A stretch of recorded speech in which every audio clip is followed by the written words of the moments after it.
오늘은 마틴 루터와 잔 칼빈, 쩌빙글리 등 종교개혁자들이 하나님의 말씀에 크게 벗어나 타락한 중세 가톨릭 교회를 개혁하기를 시작한 종교개혁 500주년을 기념하는 주일입니다. 우리 신앙의 선배들은 16세기 당시에 로마 가톨릭의 그 무소불위의 권력 앞에서 자신들의 목숨을 걸고 오직 하나님의 영광, 오직 성경, 오직 하나님의 은혜, 오직 그리스도라는, 오직 믿음이라는 이 진리를 위하여서 그들은 싸웠습니다. 그리고 이 복음의 진리를 회복하였습니다. 500여 년 전 이 부패한 로마 가톨릭 교회를 개혁한 루터와 칼빈에게 가장 큰 영향력을 준 책이 있다면 저희들이 같이 은혜 받고 있는 이 로마서입니다. 특별히 마틴 루터는 비텐베르크 대학에서 신약학을 가르치고 있었을 때 유명한 99개조 조항을 붙이기 2년 전에 1515년 11월부터 학생들에게 로마서를 가르치기를 시작했습니다. 그때 로마서를 진지하게 연구하다가 로마서 1장 17절을 보고 깨닫고 그는 중생하게 됩니다. 1장 17절에 복음에는 하나님의 의가 나타났어 믿음으로 믿음에 이르게 하나니 기록된 바 오직 의인은 믿음으로 말미암아 살리라 함과 같으니라 라고 나와 있습니다. 여러분, 하나님의 의가 17절에 어디에서 나타났다라고 했습니까? 복음에는 나타났습니다. 이 복음은 누구에 관한 복음입니까? 예수 그리스도에 관한 복음입니다.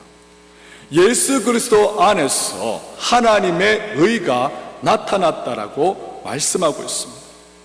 이 뜻은 하나님의 의는 인간 자기 스스로가 자기의 능력과 공로로 얻어지고 획득하는 의가 아니라 하나님의 의는 예수 그리스도 안에서 우리에게 나타나지는 또한 우리에게 계시가 되는 그러한 하나님의 은혜와 사랑이라는 것을 깨닫게 된 것입니다. 이 진리를 깨닫기 전에 루터는 하나님의 의에 대해서 심각한 오해를 가지고 있었습니다.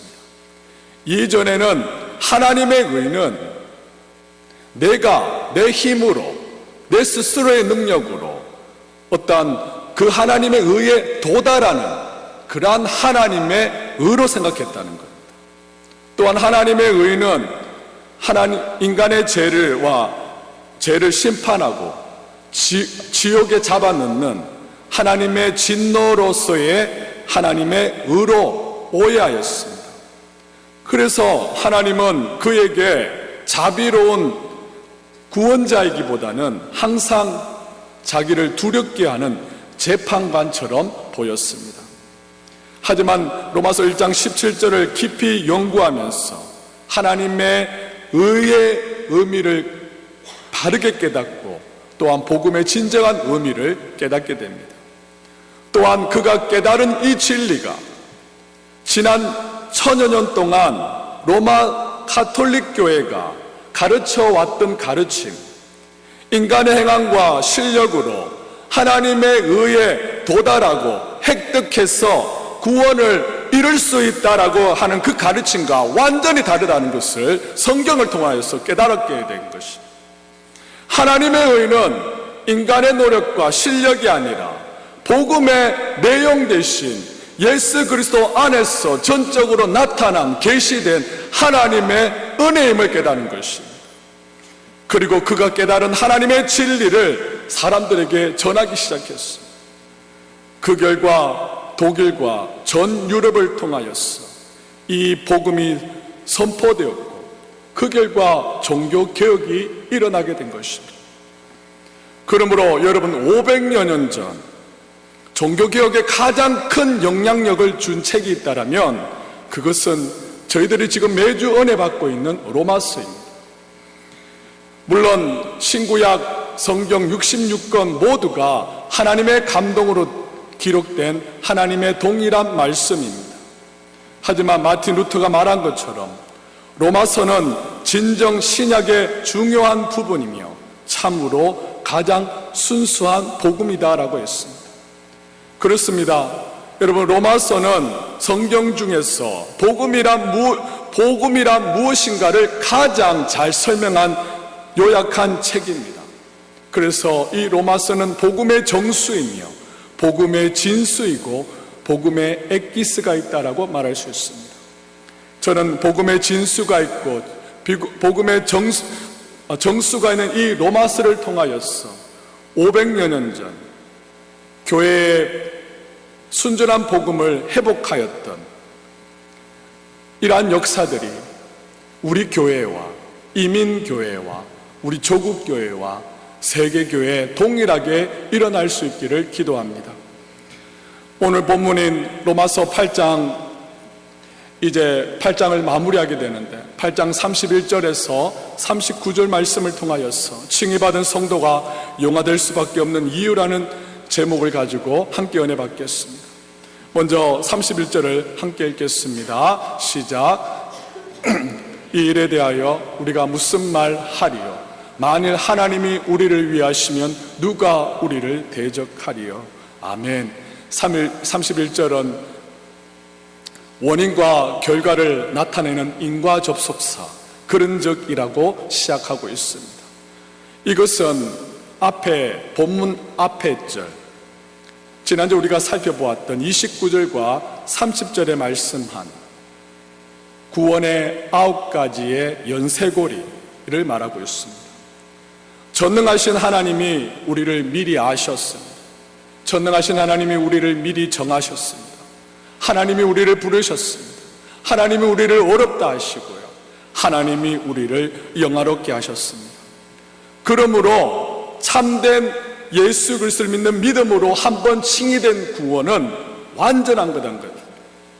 그래서 본문 오늘 31절에서 그런즉 이 일에 대하여 이 일이란 구원에 관하여서, 구원에 대하여서 우리가 더 무슨 말이 할 것이 있느냐라고 말하고 있는 겁니다.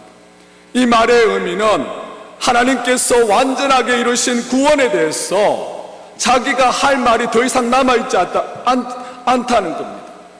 또한 어느 누구도 이 세상의 어떠한 것도 그의 백성이 구원의 서정에서 중간에 탈락시킬 수 있는 것이 없음을 강조하고 있습니다.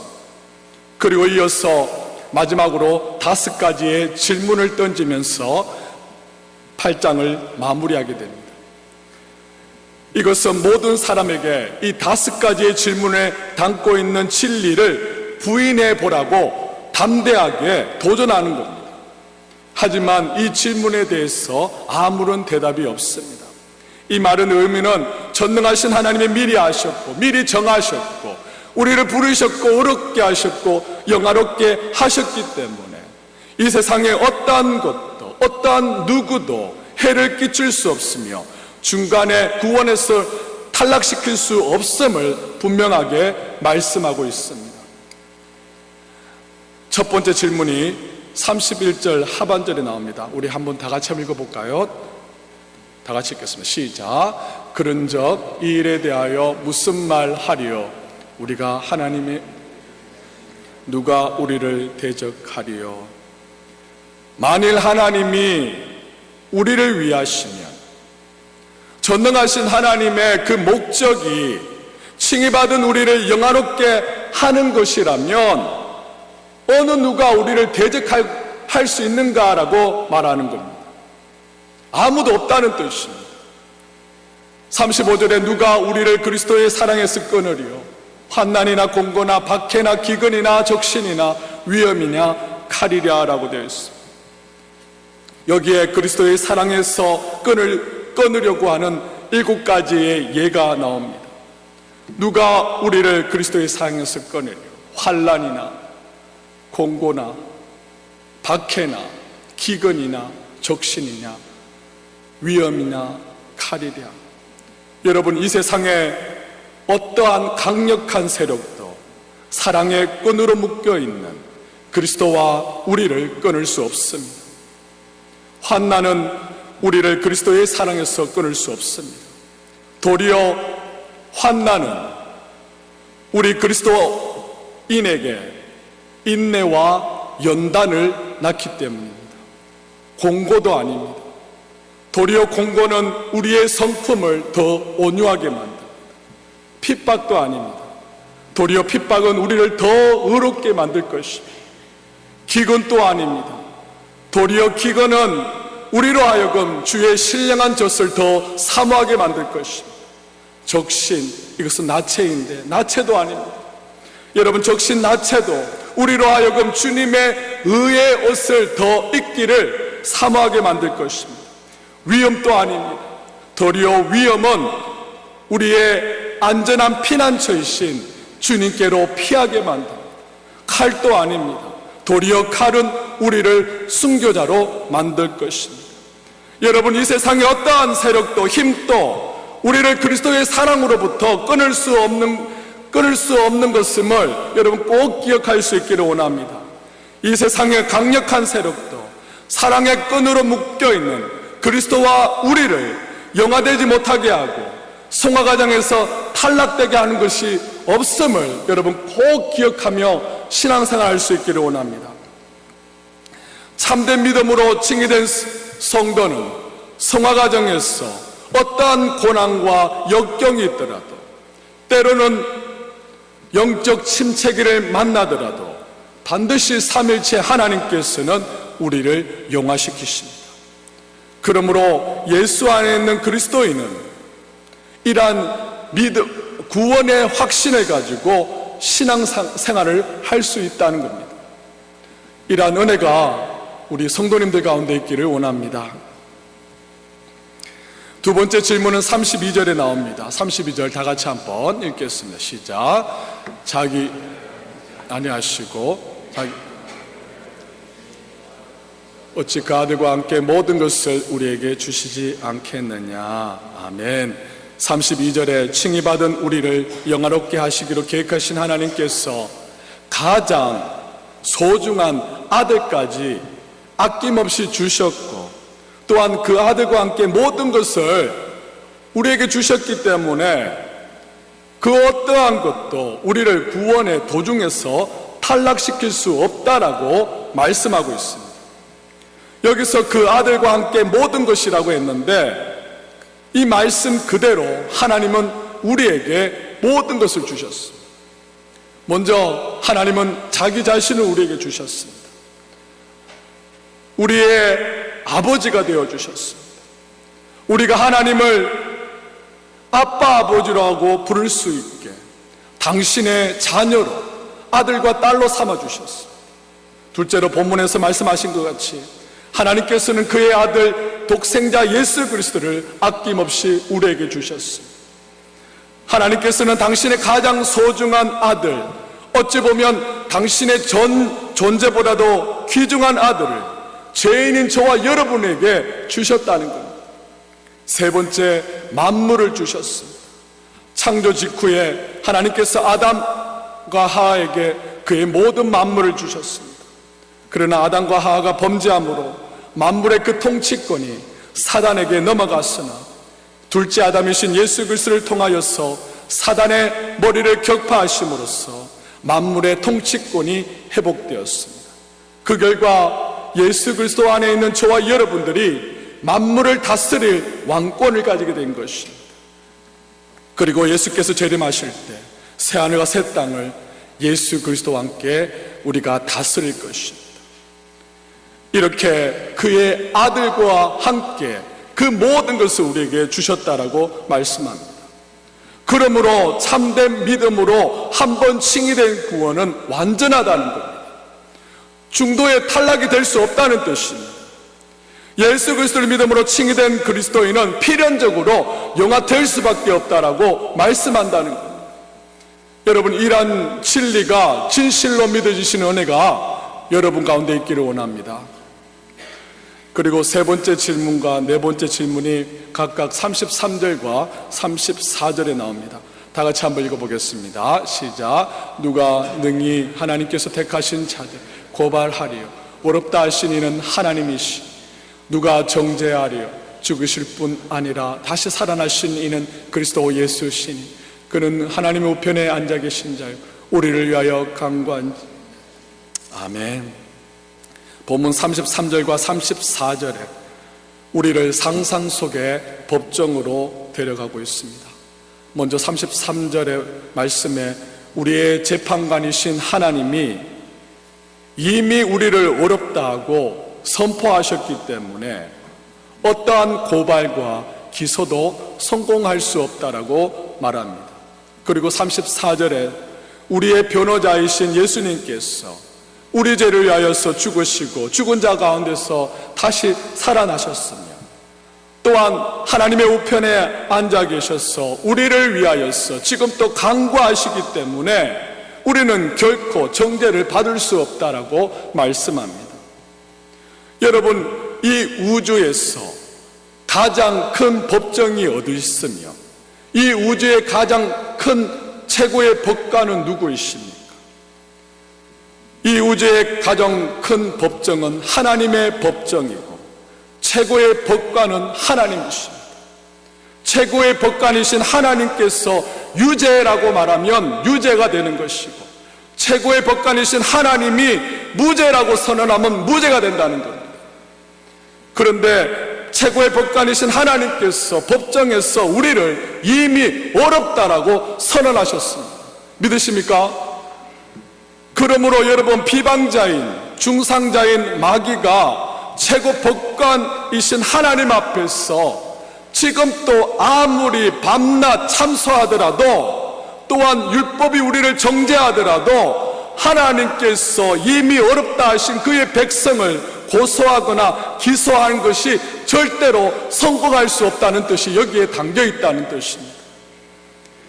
그렇다면 하나님께서 죄인을 어렵다, 어떻게 어렵다라고 하셨다라고 나옵니까? 34절 상반절에 보시면 다시 한번 읽어볼까요? 시작. 누가 정죄하리요 죽으실 뿐 아니라 다시 살아나신 이는 그리스도 예수시니. 여기에 바울은 죄인을 어렵다 하신 하나님의 방식 두 가지를 제시하고 있습니다. 첫째는 예수님의 대속적인 죽음이고요, 둘째는 예수님의 부활입니다. 첫 번째 예수님의 대속적 죽임은 우리의 죄값을 지불과 제사함과 연결됩니다. 그리고 두 번째 예수님의 부활은 의의 획득하심과 연결됩니다. 죄인은 저와 여러분을 비롯한 우리는 예수 그리스도를 믿음으로 그가 완전하게 이루신 그 의를 증가받아서 우리는 의롭게 되었습니다. 그러므로 하나님께서 우리를 의롭다 하신 방법은 의로운 방식에 따라 행한 것입니다. 따라서 누구든지 예수 그리스도 안에 있으면 결코 정죄함이 없다는 뜻입니다. 왜냐하면 우리는 이미 죄와 사망의 법에서 우리가 해방되었기 때문입니다. 그뿐만 아니라 34절 하반절에 보시면 그는 하나님의 우편에 앉아 계신 자요 우리를 위하여 강구하는 자시라고 말씀합니다. 이것은 우리 죄를 위하여서 죽으시고 죽은 지 3일 만에 부활하셔서 우리에게 당신의 의를 전가시킨 예수님께서 저와 여러분들이 온전히 용화될 때까지 하나님의 우편에서 우리를 위하여 강구하신다는 것입니다. 지금 또 쉬지 않고 우리를 위하여 기도하고 계신다는 것.